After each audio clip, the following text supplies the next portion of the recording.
السلام علیکم ورحمۃ اللہ وبرکاتہ۔ نحمدہ ونصلی ونسلم علی رسولہ الکریم، اما بعد۔ ناظرین، ہمارا یہ رمضان کا آخری ایپیسوڈ ہے۔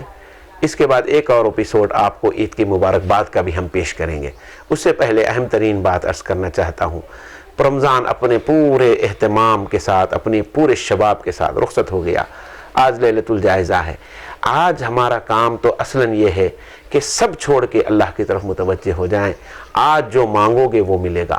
پورے سال میں اتنی عظیم رات، اتنی اہم ترین رات نہیں آتی جب بندوں کو مزدوری ملتی ہے۔ جس آدمی کی، میں نے جیسے گزشتہ کہا، جس کو تنخواہ نہیں ملتی اس کو پہلی کا مزہ نہیں آتا۔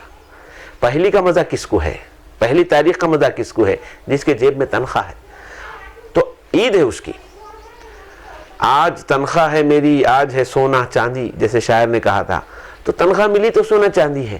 تو ایسے ہی اگر ہم کو تنخواہ مل گئی اللہ کی طرف سے، پورے مہینے کا ہم نے معاوضہ حاصل کر لیا، تو کل صبح ہماری عید ہے۔ ہم معاوضہ حاصل کرنے کے بجائے بازاروں میں پھر رہے ہیں، مارکیٹ میں پھر رہے ہیں اور پوری رات اس میں غارت کر رہے ہیں، تو عید کہیں کی مٹھی کی۔ بولنے سے عید نہیں ہوتی۔ عید جو حقیقی عید ہے اس کو منانا چاہیے حقیقتاً۔ وہ اصل عید ان لوگوں کی ہے۔ تو آپ کو تنخواہ لینے کا یہ وقت ہے۔ اس رات میں اللہ کے سامنے رجوع ہو جائیے، کسی مسجد کے کونے میں، کسی گھر کے کونے میں، کوئی اندھیری میں، کوئی تاریکی میں اللہ کے سامنے اپنے دامن کو پھیلا لیجئے۔ آپ کو جو چاہیے اللہ کے دربار سے ملے گا۔ آج کی رات کوئی محروم نہیں ہوگا۔ چھوٹا بڑا، گنہگار، نافرمان، فرمانبردار، ہر کوئی اللہ کی رحمت عروج پر ہے، اور بندے جو مانگ رہے ہیں اللہ اس سے زیادہ دے رہے ہیں۔ اس موقع کو غنیمت سمجھیے۔ اپنے آپ کو بازاروں کی نظر نہ کیجیے۔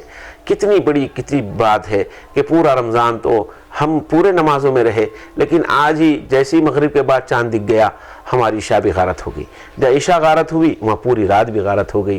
وہ رات جو تنخواہ لینے کی تھی، اب ہم بازاروں میں ہیں، ہم کہیں دودھ کی تلاش میں پھر رہے ہیں، کہیں ناڑوں کی تلاش میں پھر رہے ہیں، کہیں عورتیں مہندیوں کی تلاش میں پھر رہے ہیں، کسی کو پردے نہیں مل رہے ہیں، کوئی ٹیلر کی دکان پہ کھڑا ہوا ہے، کوئی حجام کی دکان پہ لائن لگایا ہوا ہے۔ یہ سب اس رات کے لیے نہیں ہے میرے عزیزوں۔ یہ رات صرف اور صرف اپنے آپ کو اللہ کے سامنے پیش کرنے کی رات ہے، اللہ سے مانگ لینے کی رات ہے، اللہ سے لے لینے کی رات ہے۔ اس ماحول کو ختم کر دیجئے خدا کے لیے۔ پوری زندگی اس کے لیے پڑی ہوئی ہے۔ یہ کام پوری زندگی کرتے رہنا۔ کل صبح بھی آپ کر سکتے ہیں، عید کے بعد بھی کر سکتے ہیں۔ کسی چیز کے لیے آج مسئلہ نہیں ہے۔ خواہ مخواہ دودھ کی لائن میں کھڑے ہوئے ہیں، دودھ کل بھی ملتا ہے۔ آج کل پاکٹوں کا زمانہ، پاؤڈر کا زمانہ، ہر قسم کا دودھ وافر مقدار میں ہے، سب مل جاتے۔ کہا آپ ٹیلر کے پیسے کل لے لو، کپڑے کٹنگ کل بنا لو۔ آج کل عید ملنے بھی کوئی نہیں آ رہے، سب سو جا رہے ہیں۔ ساری دنیا کاروبار کر رہی، عید کو پورے مردوں کے ایسا سو جا رہے ہیں۔ کل کر لو کٹنگ، کوئی ضروری نہیں ہے۔ یہ سب چھوڑ دیجئے، فارغ ہو جائیے، اپنے آپ کو بازار سے نکال لیجئے خدا کے لیے۔ لائیے مسجد میں یا کسی گھر کے کونے میں، کسی مصلی پہ کھڑے ہو جائیے، اللہ کے سامنے دامن پھیلائیے۔ اپنے گھر والوں کو بھی تو اس طرف راغب کریے، توجہ دلائیے۔ گھر والی کو سمجھائیے، دیکھ یہ چادریں بدل رہی، یہ پردے بدل رہی، یہ سب بدلنے سے پہلے اپنے اعمال نامے کو بدل لے، اپنے عمل نامے کو بدل لے، اس کتابچے کو بدل لے جو اب تک گناہوں سے سیاہ ہو گیا ہے۔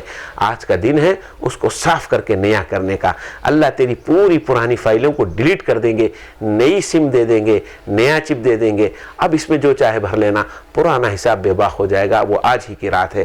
چل تو اور میں، کل جنت میں بھی ہم کو ساتھ رہنا ہے۔ اللہ کے دربار میں کھڑے ہو جائیں، اپنے بچوں کو ساتھ لے لیجئے، پھر دیکھیے اللہ کی رحمت کیسے عروج پر آتی ہے۔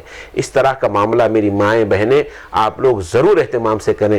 آپ کو پھر کسی عامل کے پاس جانے کی ضرورت نہیں۔ آپ کی زبان سے پھر یہ نہیں نکلے گا لوگاں کرا دیے، اثرات ہو گئے، بندشاں ہو گئے، وہ ہو گئے۔ کچھ نہیں ہوتا میری ماؤں بہنوں، یہ سب دھوکے ہیں، بیوقوف بنانے کی چیزیں ہیں۔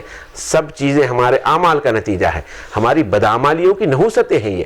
آج کی رات آپ تمام چیزوں کا تدارک کر سکتے ہیں، سب سے رک سکتے ہیں۔ اللہ کے سامنے ہاتھ پھیلا لیجئے، اپنی مرادوں کو، اپنی آرزوؤں کو پوری کر لیجئے۔ اللہ مجھے، آپ کو، سارے عالم اسلام کے مسلمانوں کو اور ہماری اس ٹیم کو رمضان کی ان دعاؤں میں، عبادتوں میں، برکتوں میں، عنایتوں میں، مغفرتوں میں پورا حصہ عطا فرمائے۔ ہماری اس محنت کو اللہ بے انتہا قبول فرمائے۔ یہ چھوٹی سی حقیر کوشش کو اللہ اپنی نظر میں بڑا کر لے، اور اس کے ذریعے جن لوگوں کو توفیق ہوئی، جنہوں نے اس کے ذریعے نیکیوں کو کمایا، اپنے آپ کو گناہوں سے بچایا، کوئی اچھی بات ان کو سمجھ میں آئی کسی نہ کسی کے حق میں، الحمدللہ اس کو، ہمارے اس پروگرام کو لوگوں نے سراہا ہے، اور لاکھوں کی تعداد میں یہ لوگوں تک پہنچا ہے۔ واٹس ایپ کے ذریعے پہنچا ہے، فیس بک کے ذریعے پہنچا ہے، ٹویٹر کے ذریعے پہنچا ہے، اور یوٹیوب کے ذریعے پہنچا ہے، ہزاروں لوگوں نے اس کو دیکھا، ملاحظہ کیا ہے، اس میں سے کتنے لوگوں کو اس سے فائدہ ہوا ہوگا۔ اللہ اس فائدے میں ہماری پوری ٹیم کو اور اس محنت کرنے والوں کو بھی حصہ عطا فرمائے، اور ہمارے لیے، آپ کے لیے، سب کے لیے اللہ اس رمضان کو بے انتہا مبارک اور مسعود فرمائے، اور آئندہ بھی ایسی کوششیں کرنے کی ہم کو توفیق عطا فرمائے۔ اور اگر اس سلسلے میں ہم سے کوئی غلطی کوتاہی ہوئی ہے تو ہم اس کے لیے اللہ سے بھی اور آپ سے بھی معافی کے خواستگار ہیں۔ والسلام علیکم ورحمۃ اللہ وبرکاتہ۔